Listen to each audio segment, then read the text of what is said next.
பழனியிலே சந்நியாசி தணிகையிலே சம்சாரி உன் கணக்கு புரியலையே முருகா. ஆறு படை மீதிலே 100 முகம் காட்டுற ஆறுதலை தேடுற எந்த முகம் காட்டுவ அறியாம தவிக்கிறேனே முருகா. இந்த பாவி கேட்பதென்ன தவறா?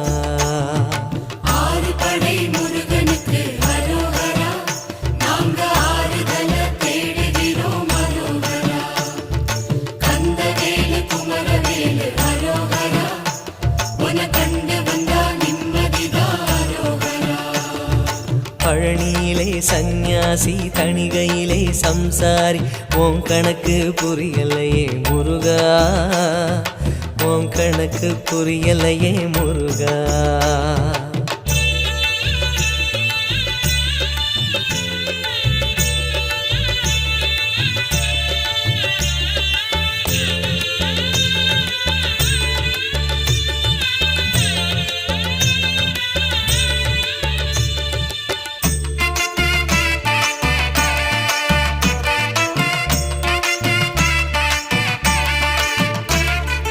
குழந்தை போல நடப்பதென்ன சுவாமி மலையிலே, தீ கொழுந்து போல சிவப்பதென்ன திருச்செந்தூரிலே.